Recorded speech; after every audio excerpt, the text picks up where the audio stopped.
Yeah, so today I'm going to be talking about some of our work on OverGen, and really I think about this as an alternative to HLS, right? This is work that was done collaboratively with Jason Kong and I students, in particular, Sihao, Jian, Dylan, and Atife. They did all the work for this project. And this work's funded by, in part by VMware, NSF, the Center for Domain-Specific Computing, and Xilinx as well. All right, and so yeah, it's really a pleasure to talk to all of you. And and part of the reason is that I come from architecture, microarchitecture background, heterogeneous computing, and we're very new to this area of FPGAs. And so it's great to get the feedback from all of you experts. And so yeah, maybe I'll just start with some kind of a common ground. Let's see if this let me work. Okay. So we have kind of what we care. One of the big things that we care about is making FPGA programming easier. Right? We have different options that exist today. Right? We can manually design something in RTL. Right? Of course, that gives us the best performance, but it also has a really, really high design time. High-level synthesis is the mainstream approach to do this in a faster, more practical way. Can be fully automated with maybe some quotes around that, and it works very well. But there's quite a large compile time that kind of prevents programmer productivity, and there's also a high reconfiguration time. So if you have workloads that have kind of that need to switch at a fine time scale, that's not really very possible with a high-level synthesis approach, or at least it's not. It's kind of on a burden to the programmer to figure that out. Right. The last thing that you could do, and a lot of people have looked at this in the past, is to use a programmable overlay. So the idea here is you'd map, programmable core like a CPU or a vector engine or GPU to an FPGA. And what this gives you is the ability to compile really, really quickly, because you're doing this with using coarse-grained abstractions instead of FPGA abstractions. And also the reconfiguration time can be quite a bit less. Right? We're now reconfiguring much coarser grained units. But unfortunately, this leaves us with a rather poor efficiency. There's some kind of a large gap between the abstractions of an overlay of like a CPU or a GPU and the abstractions provided by an FPGA. But we like this kind of the promise of overlay architectures, and that's why we're focusing on overlays in this work. And we kind of want to try to figure out a way to get the best of both worlds. And so our insight is that there might be an opportunity to do specialization in an automated way if you kind of can look at the different kernels of interest in some particular domain that you care about. Right? So maybe the kernels in your domain, right? They're definitely going to share some fundamental properties, like the kinds of memory access patterns, the kinds of computation units, the kinds of control flow that exists there, or the data types, right? There's going to be some common properties. And if we could just kind of figure out what those common properties are using some compiler and some sort of way to explore the large design space of overlays, well, maybe we can create sort of a custom ISA that is kind of well suited to these set of kernels, some custom hardware that can take advantage of the things that are exposed by the ISA, and a compiler that can understand what are the features of the hardware and compile the previous programs, maybe even new programs, onto the same ISA. And so that's kind of the fundamental idea that we're taking in this work. All right, so there's a couple of ingredients to making overlays, this kind of overlay specialization approach work. Right. First of all, you need a really an extremely customizable overlay architecture. Right? You need to be able to create things that are flexible or very specific to certain programs, depending on the constraints and of the particular overlay you're trying to design. We're also going to need a very fast and accurate way to do design space exploration. We're going to have to know for a given program and a given overlay, how fast are we running, how many resources is this going to take? The second one I'm going to come back to later, but let me try to address the first one first, because it's kind of underpins the rest of the approach. Right? So what we use for our overlay architecture are called spatial architectures. And spatial architectures, what defines them is that they expose low-level properties of the hardware, like the kind of the network structure, storage, and the timing into the ISA, right? So they give the compiler a lot of responsibility. And then a classic example of a spatial architecture is a coarse-grained reconfigurable architecture, right, shown over here on the right. But I want to try to convey that that the spatial architectures are really an extremely broad design space. Right? We can take the kind of the same primitive units that would be used in one spatial architecture and rearrange them to create things that are good at different kinds of programs, right? So maybe we can create a spatial architecture that's really good at SIMD program patterns or reduction tree kind of patterns. Maybe we create something more flexible that's like a mesh style spatial architecture. We can also create things that are very application specific, right? So combining the same elements together, like processing elements, different memories, switches in the network, different scratch pads. We can create also domain-specific designs like systolic arrays or data path accelerators that are really good at just kind of one application. Like maybe we create like a matrix vector multiply accelerator. Okay. And so this design space encompasses both things that are flexible, right? Because we can decide how much computation units to put into the network, right? But also very specialized. Okay, so that's kind of the idea of using spatial architectures. And I want to just to kind of make the rest of the examples work. I want to give just a little bit of more detail on the particular style of spatial architecture that we are using in this work, which are called decoupled spatial. And kind of the key property of decoupled spatial architectures is that they use a decoupled representation of memory access patterns, which we call streams. Okay, so here's like an example program that just does a vector multiply and add. And what kind of the way that the compiler and the execution model of the hardware represents this program is that we separate out and decouple all of the memory accesses into streams that each have their own kind of state machine. And then we represent the dependencies between the streams and different instructions in a data flow graph. Right? And this allows the streams to kind of run ahead and tolerate variable latency and do prefetching, right? All the kind of things that will enable us to have like a really efficient pipeline hardware. Okay, on the right is an example spatial architecture. This just looks kind of like an ordinary CG array. Here's some processing elements. They execute instructions. These little yellow things are switches. They're for routing data from place to place. We have a memory request arbiter, and we also have some way to synchronize data that are flowing into and out of the kind of the spatial computation units. In the compiler, we're going to need a way to map computations. And so kind of the compiler's responsibility is to map the instructions onto different locations and into different processing elements on the spatial architecture and route the dependencies. And we also want to be able to map the memory access patterns of the streams onto the memory units. Right? Here we just have one memory unit, but we could have many of them. And kind of the execution model for this hardware is that at every step, as soon as we have enough data for one iteration of the computation, we will fire that iteration and it will execute in pipeline fashion with other iterations that may be already executed. Right?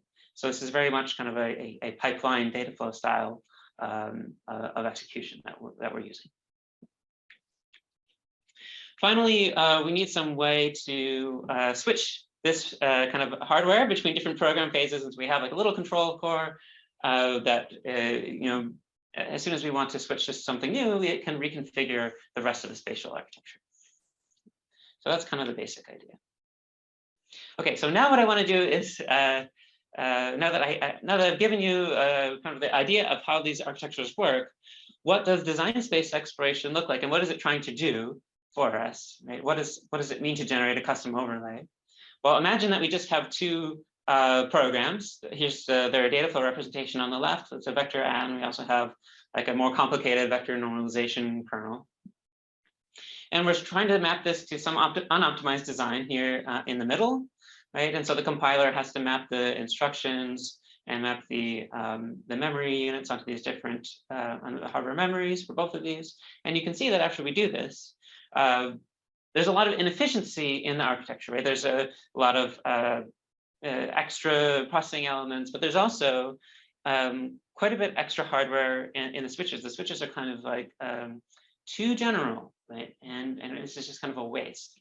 And so the idea is in design space exploration that we can, through multiple iterations of adding and removing different elements of the hardware, we can create something that's much more specialized and tuned to the input workloads. And this gives us a way to, by looking at multiple applications at the same time, this gives us a way to control how general we want to be, what kind of processing elements we want to use, what kind of memory elements we want to use, and so on. Okay, so let's look at, that's kind of the idea of DSC, but let's look at how this works in the context of the framework that we've built. So this is an overview of OverGen. And the idea is we basically start with a set of C++ kernels. These are annotated with a couple pragmas I'll talk about. And the goal is then to generate a specialized FPGA overlay that looks something like what we have on the right. So the overlay will be kind of a multi-core architecture. We're using CPUs, RISC-V CPUs as the control cores. And then each one is attached to one copy of the accelerator, right? In the future, we could do some sort of heterogeneous design, but for now, this is a homogeneous multi-core. Okay, so how does this, how's the rest of the framework look like? Well, one of the main fundamental abstraction that we use is called an architecture description graph. And the architecture description graph is going to kind of formally represent the design space, including system parameters like the number of cores, the network bandwidth, so the size of the caches, as well as the accelerator parameters like the topology of the different processing elements and their capabilities, the memory capabilities, and so on. Okay? And so this will be kind of enough to completely specify the hardware, and it will also be enough for the compiler to understand how to map programs to this hardware. So in a kind of a normal compilation, right, if we already have a defined design, the compiler would just read in this architecture description graph or the ADG, and it would understand what the hardware features are and be able to generate programs. But for design space exploration, what's happening is that we're kind of recompiling the programs over and over again as we're changing the definition of the hardware and trying to model the performance and area and so on of what the eventual generated design would be, and try to come up with something that's really good for the set of input programs. Eventually, we'll find that best design. We'll take the architecture description graph and generate RTL. We're using a chisel-based hardware generator at this point. The architecture graph also defines the ISA, and so the compiler can generate programs for this hardware. And we can, even programs that we've never seen before, we can also generate the binaries for our generated hardware. And then finally, of course, this design on the right would be mapped to physical design and mapped to FPGA. Oh, and then I forgot to mention that this is this design, the kind of the multi-core aspects of the generated hardware are, we're leveraging the chipyard framework for that. But where do I want to go from here? Well, basically, in the rest of the talk, I'm going to talk just a little bit about the compiler considerations, and how does the design space exploration work, and then we'll get to evaluation where we can compare our generated overlays to HLS and look at the trade-offs. We'll see how much we have time to get through. Okay. So first, what is a design space? This is this is going to be what the compiler has to choose between. And as I mentioned before, there's a bunch of system parameters that we need to target. These are kind of the simple aspects, right? Number of L2 banks, capacity, network bandwidth, and so on. But the hard part of the design space to generate and figure out is the design of the accelerator itself, right? So in our design space, we can choose, how many processing elements, how they're connected, different properties of memory units, and so on, right? And we can have multiple memory units that are all kind of feeding the same computation units. And so, of course, it's we can customize the topology, but also just to give you an example of maybe like a parameter that we might want to tune to make this more specialized to certain workloads. let's say that you have an indirect memory access pattern, well, like A of B of I. Well, you would need some special hardware in the scratch pad in order to be able to do that, do those kind of accesses in parallel, right? And so depending on what the input program looks like, we will either generate that extra hardware or not. Okay, and then kind of overall, what is this design space allowing us to explore? Well, there's a huge number of very fundamental trade-offs and very different kind of looking systems, right? But you could have maybe one or a few very large cores that take up the entire FPGA, or we could have a whole bunch of very small cores, right? We could have more space in our L2 cache or more space in Scratchpad. We could have more compute, or maybe we have just more of a network to connect things. We could have more parallelism, or we could have more generality if we want to, if there's more programs that we need to be able to switch between at runtime. And all of these things can just be explored as part of the DSC. In order for the DSC to do a good job, it's going to have to be able to reason about the different bandwidths at each of the memory hierarchy layers and in the compute units itself. Okay? And reasoning about data reuse is going to be extremely important to making good decisions. Okay, so what is the compiler? What does the programming interface look like? It looks kind of something like this. It's kind of inspired by what you would find in an HLS program, although I think it's quite a bit simpler than the set of pragmas that would be there or in kind of a typical HLS setup. Right, so more or less, we only need 2 pragmas. Now, one pragma is going to say, okay, for this given bit of code, all of this should be concurrent on the spatial architecture at the same time. So here we're only saying that this one loop nest should be on the spatial architecture, but you could have multiple loop nests and map them all at the same time. And if there's some communication pattern between them, we could specialize and pipeline those communications.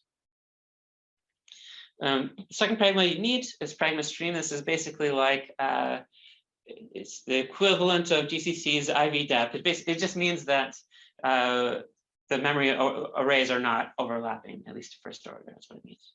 Okay. So that helps us vectorize without worrying about aliasing problems. All right, so that's kind of the interface. And what the compiler will do is it will generate a data flow graph that extracts out the memory access patterns and encodes the dependencies between computations. And the compiler is free to vectorize as much as it wants, and it might vectorize more or less depending on what the hardware features are. Okay. So that's the basics of a compiler. One thing I want to talk about is one of the innovations that we did in this work is that we wanted to include kind of a very broad design space for a spatial architecture that includes very heterogeneous designs. So here's a design over here on the right, where we have multiple different scratch pads, and they're connected to different places on this architecture, and they might have different properties. Once we kind of expanded our design space, we realized that the traditional way of representing data flow graph programs is not sufficient. Right? So in a traditional data flow graph, there's no representation of the data structures, and there's no representation of reuse. Right? You kind of know the patterns of memory access, but there's no reuse or data structures. And so it makes it very difficult to decide which of these different, in the end of the day, each of the memory streams has to be mapped to a memory, each of the instructions has to be mapped to a processing element. And it's very difficult to make those decisions without understanding which streams would benefit from having being mapped to different reuse structures in the hardware. And so what we do is we propose this new representation of data flow graph programs where we add reuse information to the streams, so kind of summarizing a simple version of it here, where each of the streams, memory streams, is annotated with kind of some meta information about how many times that data is reused. And also we keep track of the data structure information. So for each one of the arrays in our programs or other data structures that we might be accessing, these become nodes in the data flow graph. And we keep track of the size and the relationship to streams. And now, once we have all this data structure information in streams, it becomes possible to map these into hardware. Right? So, the spatial scheduling process needs to understand how to map all of these different abstractions from software onto hardware, and we can make good decisions now. Right? So, let's say For the array D, it doesn't have any sort of reuse. And so maybe it should really just map to a direct memory access engine. Well, maybe arrays B and C, they actually have streams that have reuse. And so it would make more sense to map those onto scratch pads.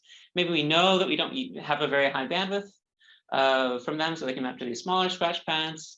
And then maybe because this access pattern here is a recurrence, then we can map this onto recurrence bus.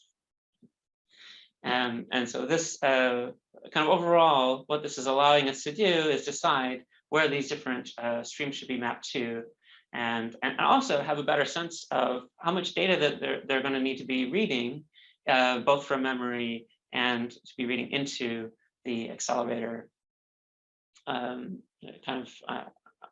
overall, so we can decide how much bandwidth we need.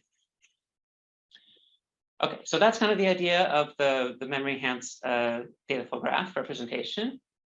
And once we have that, now we'll be able to model the performance, and we'll also be able to, in the design space exploration, we also need to be able to model resources. And then after I talk about those a little bit, how those modeling aspects work, I'll talk about the design space exploration algorithm. Okay, so performance, there's a lot of stuff on this slide, but basically I just want to say, like, performance modeling becomes really simple with these with this style of spatial overlay architectures, because now for every memory structure that we have on our chip, we'll know how much data is going to be produced by that memory structure and how much data is going to be consumed by that memory structure, right? We'll know the reuse rate, we'll know how much, how often we need to fetch things from memory. And by using that information, we can calculate the bottleneck for the computation units, for each one of the memory structures, for the different cache levels, and also for memory, right? We can calculate how much data we need to use in each one of these different levels. And then it becomes pretty simple to calculate the overall performance, right? So because our architecture has this very straightforward execution model, pipeline execution model, and because we know all the data reuse information, we can easily calculate, very quickly calculate a performance estimate for any given program. Okay, so that's performance modeling. We also have another problem we have to solve, which is that it's very slow if we want to synthesize overlays. The overlay generated RTL at every iteration of the design space exploration. And so what we do instead is we will kind of estimate the performance usage just based on the architecture description graph, just based on kind of the definition of the hardware. And the way that we do that, I think, is kind of straightforward, right? So we generate lots of different possible processing elements and switches and memories and so on. And we synthesize those various different designs in the design space, and we'll create a relatively simple machine learning model that's kind of is trained with these pre-generated, pre-synthesized units. And so at runtime, when we're doing the design space exploration, every time we get a new architecture description graph, we can just pass it through this model and quickly predict, well, how many LUTs are we using? How many flip-flops are we using? And so on. Anytime we kind of exceed the total amount of resources that are there on the FPGA, well, we'll just scale back in some parameter. For example, maybe we can just kind of scale back the number of cores so we can still fit with enough headroom to map to FPGA. Okay, so that's basically how we're going to be modeling performance in the resources. And then we just need to tie this together with a design space exploration algorithm. Okay. And again, this is, we're going to take a very straightforward approach here. So here's an example architecture description graph at some step of the DSE. And so maybe we remove some functionality. That's one thing that we could do. That'll save some resources. Of course, it's less flexibility, it might be lower performance. We'll also have to recompile the workloads to do that. Or we could add some functionality, right? We could add new connections in the hardware. We could add new memories. This will give us more generality, more performance, but it costs resources. Okay.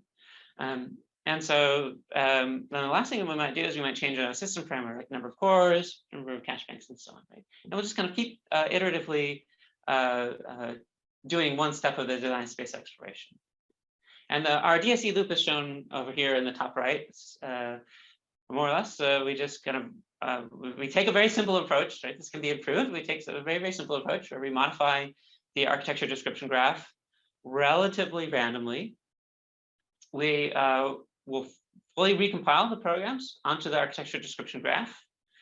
Then we will estimate performance in area, and we'll decide, okay, is this new architecture description graph kind of good enough that it's it's worth keeping and for the next iteration. It turns out that the compilation is the limiting factor in getting the work done. So fully recompiling the workloads is just hugely expensive. It takes 95% of the design space exploration time. And so we do a few different things to try to limit the number of iterations that we need to do, and also try to limit the full recompilations that we need to do. And so I'll just briefly summarize them here, right? Okay, so first of all, the system parameters are really simple to explore exhaustively, and we'll just do that at every step of the DSE rather than kind of choosing them randomly. So every time we make a change to the accelerator, we'll figure out what are the right system parameters for that new accelerator. That helps us converge faster. Secondly, we don't have to recompile completely at every step, right? We don't need to go back to the compiler and say, okay, now I have more function units, now you need to unroll more times, right? So it's very expensive to keep the functional unit in the loop of the design space exploration. And so what we do is the compiler will pre-generate many different versions of each program that could be useful depending on what the hardware eventually ends up being. Right? That's kind of the fundamental challenge of design space exploration. It's kind of hard to know what the compiler should generate before we know what the hardware is. Right? And so we kind of break that feedback loop by just generating lots of different programs for lots of different versions of each program for each original loop that we're targeting. For example, by creating different versions of the program with different vector widths. All right, the last step is that we don't completely do the A to Z modification randomly, right? So we don't kind of make arbitrary changes. And specifically what we try to do is we try to change the hardware in a way to not invalidate the previously compiled programs. And we call this technique schedule preserving transformation. So this will limit the number of times we have to compile. I think I have time to briefly explain how this works. Okay, so here's the idea, right? Let's say that we have, during the design space exploration, we have this is like a snippet of the hardware that we are exploring. And the blue and the purple edge here are different data flow graph edges that might be connecting different instructions together. Right?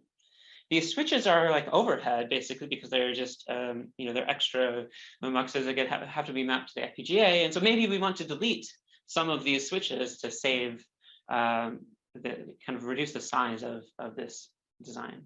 So let's say at some point the design space explorer decides to delete this middle switch. Well, when you do that, right, you save resources.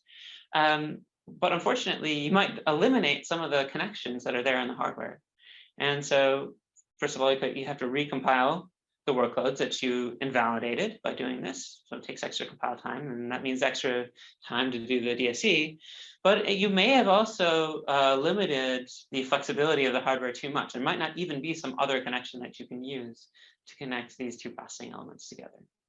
And so what we do, and this is just an example of the type of transformation that we might do, is that, like in this case, right, we notice that we might need a connection between these two processing elements and between these two switches. And so we'll add those connections back in if there are no other paths that could be used. And so this will help us converge faster, helps us avoid recompilation because you can just kind of repair the previous compiled results. And this generated design is going to be applicable to all the same programs that we had before. So that's kind of, the final way that we will improve the compilation speed and the design space exploration speed. Okay, all right, let's look at some results. So here's kind of our implementation. We're using the LVM compiler, Clang front end for parsing the pragmas. For parallelizing workloads, we eventually want to use OpenMP, but in the meantime, before we get that, it's kind of hard to run OpenMP on a bare metal chip yard. multi-core. And so for right now, we are using a simplified threading interface to specify threads. We're targeting the Xilinx VCU118 board. And we have the designs that we're generating are fairly low frequency. You can maybe partially chalk that up to our relative inexperience in this area. But there's definitely room to improve the frequency. We'll talk more about that later. And we're only using one DRAM controller for this work. And that's partly because of some implementation issues and partly because of the baseline that we chose. All right, so we actually have a very strong HLS baseline. So this is not a, just some HLS code that we wrote and we're comparing to that may or may not be optimized. So we're actually using this tool called AutoDSC. It's developed by Jason Kong's group at UCLA. And what it does is it automatically inserts pragmas into the HLS code for you, right? And so it kind of does a design space exploration over using different pragmas. It has a bottleneck model to guide what pragmas would be useful at one point. And then in the back end, it will generate a code for the Merlin and Vivado compilers. And so this is a very strong baseline. It's also doing design space exploration. Okay, here's a comparison that we're doing. So we kind of the set for the experiments is that we have 5 different workload suites on the left of this slide. We use some digital signal processing kernels. We use some kernels from Mach Suite, which are represent commonly accelerated workloads. We also use some kernels from the Vision workload suite. Okay.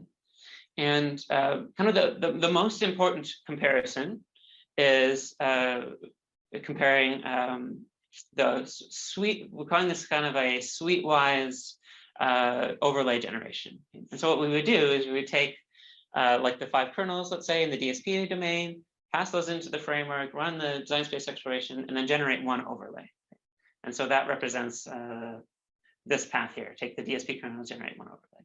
And then we would do that for every set of workloads that we have, right? So here we would generate 3 different overlays. Each one of these overlays occupies the entire resources of the FPGA.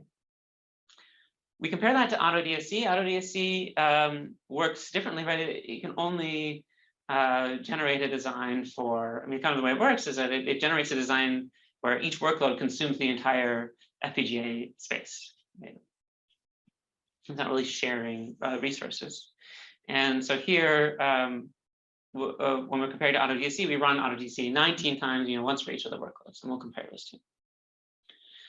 For completeness and just kind of for the intellectual curiosity of it, we also try just passing one workload at a time into our framework, right? And then the design that we get out is kind of more specialized. It's because it doesn't need to handle multiple workloads.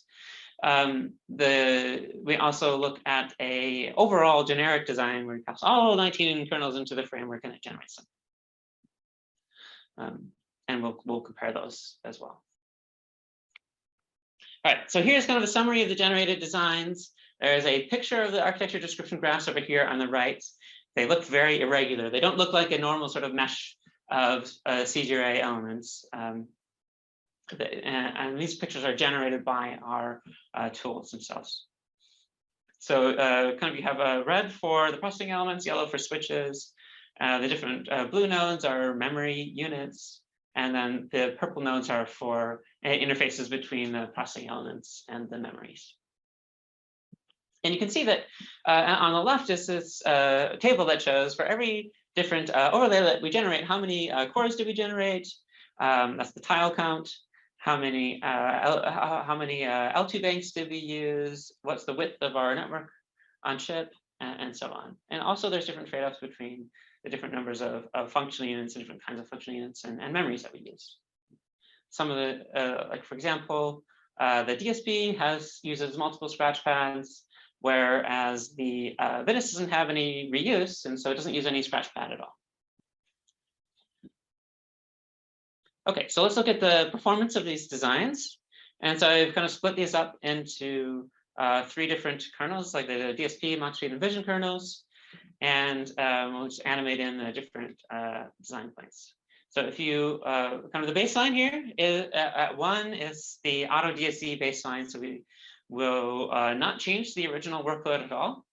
We'll just have just run this through AutoDSC HLS tools. When we compare that to our general purpose overlay, these are the results that we get. So sometimes we're a little bit faster than the HLS design. Sometimes we're a little bit slower. Okay. That should be a little bit of a surprise, right? How can we do fast? How can a flexible overlay be faster than a HLS design? We'll talk about that in a second. So this is the. Oh, is there a question? Did you force AutoDSC to the same frequency, or did you let it pick whatever frequency it achieved? AutoDSC will pick whatever frequency it can run at maximum. I think it runs at about 250 megahertz, and we compare the real execution time. So you were at a disadvantage there frequency-wise, and still did okay. Yes, we still did okay. We're consuming quite a bit more resources than HLS, and I'll show that graph in a second.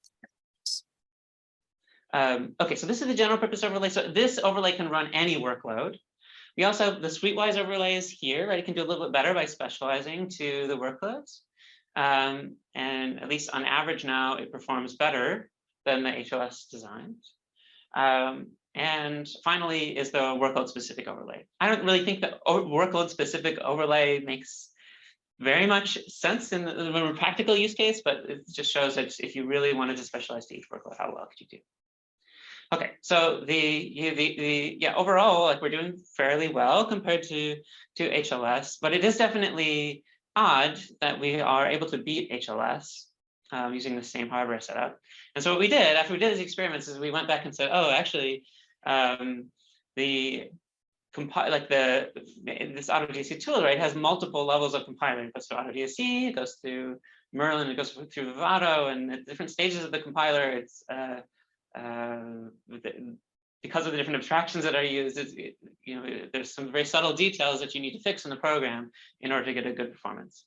And so we tuned AutoDSC by changing the original program a little bit, and I can go into that. I think we have time. And then we're able to kind of match or beat the performance of the overlay, of course. Right? And that kind of has to be true in general, that you can match or beat the overlay with a specific design. But it takes a little bit of extra tuning. So this is kind of I guess the overall thing to say is just that if we versus the untuned version, OverGen is a little bit faster, about 1.2x faster, compared to the tuned version of HLS. OverGen is about half as fast. But what you gain is flexibility and reconfigurability. Okay, so we also kind of looked at what are the reasons why HLS was having trouble. And there were a few common problems, and these are kind of the two most important ones. And what was happening is HLS was generating designs that had a high initiation interval because of certain code patterns. Right? So when there was triangular trip counts, HLS kind of had a hard time. We had to do a loop perfection pass where we if guard. We kind of have we don't change. We always have the same trip count, and we if guard depending on the induction variable. Also, the Merlin compiler had a hard time recognizing when to generate array partitions when there's certain strided access patterns. Okay, and so we had to manually strength reduce some of the strided access patterns, and that helped it figure things out. So it's a little bit, obscure with the changes you need to make to HLS code. I don't think that's going to be a surprise to anyone here. We also were able to do some manual changes to OverGen to do things faster, but it made less of a difference overall. Okay, so there's only a few things that we had to do. So the overall message is just that the performance tuning. I think the main reason that performance tuning is less critical for OverGen is that there's instead of one compiler, right, instead of multiple levels of compilers that are doing different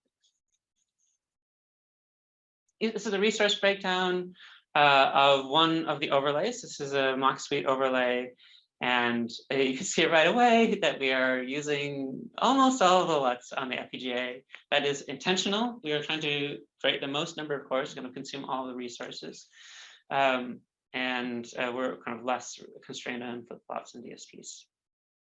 most of the lot resources usage is, I mean, it's varied, right? It's coming from memory, coming from the networks, right? It's coming from this ability to be, from a fundamental perspective, it's coming from this ability to be general. The HLS designs use quite a bit. Yeah, these are the detailed breakdown. I'm not going to go into that. The HLS design, these are the breakdowns for the HLS designs for each one of the workloads, and they use quite a bit less resources. But well, what's happening is that AutoDSE, even though it could decide to use more resources, it decides not to, because either it's, in some cases, it's memory limited. Right? So there would be no point to adding more resources, to adding more computation units, or it just can't find the right parallelism to exploit. So that's so for some of these, you know, it has quite a bit less resource usage, and that makes sense, right? These are very fixed function designs, and so it should be consuming less. But I think it also means that there is an opportunity to specialize the overlay more to what FPGA has. DSE takes a long time for both architectures. This is something we want to look at in the future. So what this graph is showing for each of the workloads, for each of the workload suites, how long does AutoDSE take, and how long does OverGen take? They're fairly similar. If you add up the time, and then they're definitely in the hours, right? The total time for AutoDSE, the total time for OverGen are kind of on the same order of magnitude. Right? But it's something that I think can be improved a lot in the future. Okay, the last thing I think this is the last result I want to show, is really the real benefit of having an overlay, is that you can map new workloads to it, and you can reconfigure and recompile very quickly. Right? So the way that we did this experiment is that we created a version of each one of the suite specific overlays that leaves out one of the workloads, right? So normally Mach Suite has 5 workloads, and we leave one of those workloads out. We'll compile the rest of the 4 workloads into and create the overlay. And then we will take the workload that we left out and try to compile it to the overlay and see how good the performance is. So in most of the cases, we can do pretty well. So this is the experiment for Mach Suite. And Sierra, Stencil, LPAC, they all get almost the same performance as they did before. The Jam and Stencil workload, when they were left out during the DSE, they get a little bit worse performance, and that's because we didn't allocate enough resources on the overlay to unroll them enough, right? So we didn't know that they were there.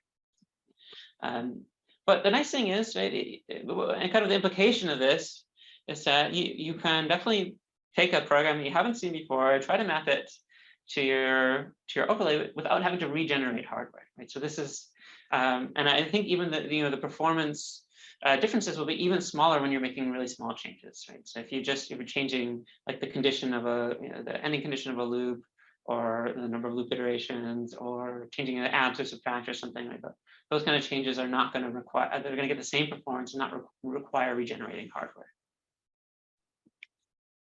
And then we use the same setup to gauge the relative compilation time and reconfiguration time. And of course, because we're able to compile in a second or so, then we can get much faster compilation time than with HLS.